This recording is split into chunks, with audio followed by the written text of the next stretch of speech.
Hello, ladies and gentlemen. My name is Maria Dismondy, and I'm a children's book author. And this is a video. This is actually video 8 and part of a video series called Write a Book.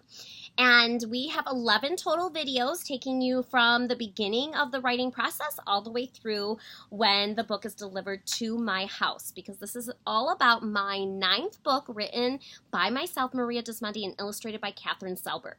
So today's video is all about the additional pages in a book. So what do I mean by additional pages? Well, one of the things I'm talking about, so this was spaghetti in a hot dog bun.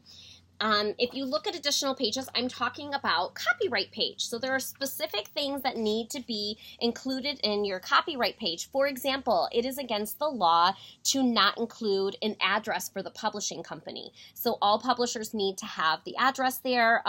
You also need to include some numbers like the ISBN number on this page, the library control number for cataloging. You also are supposed to have where it's printed. So there are specific things that you want to have on a copyright page.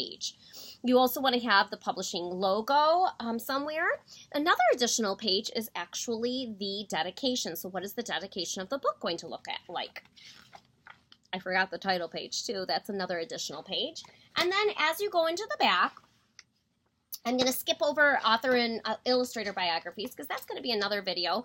But another additional page is I always try to add some element of fun, something that teachers and parents can use outside of the book. So when we close the book and we're done reading Spaghetti in a Hot Dog Bun, what can parents and teachers use to continue teaching the lesson in Spaghetti in a Hot Dog Bun?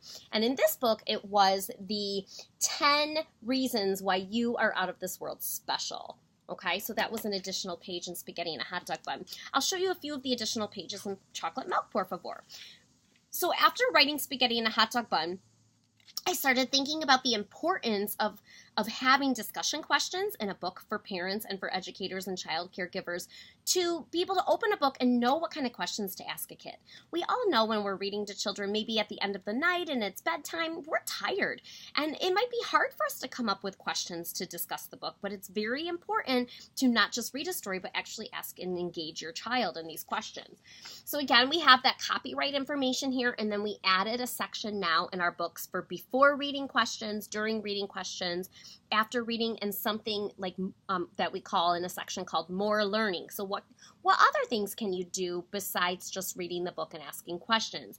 And for example, in this one, it is to be able to draw a picture of yourself on one side of a paper and a picture of a good friend of yours on the other, and talk about what physical features make you both similar and make you different, because this book is all about celebrating diversity. Again, we have the dedication page. And then if we go to the back, these are some additional pages. This book was actually inspired by a student of mine, so I found it important to tell you about my student, Gabe. And so we added that page here. And then on this page, I had an educational consultant. Her name is Elizabeth Suppan, and she actually wrote this page for our book, and it's called Tips to Assist English Language Learners. And so she gave some tips that parents and teachers can use when you have someone who is learning the English language.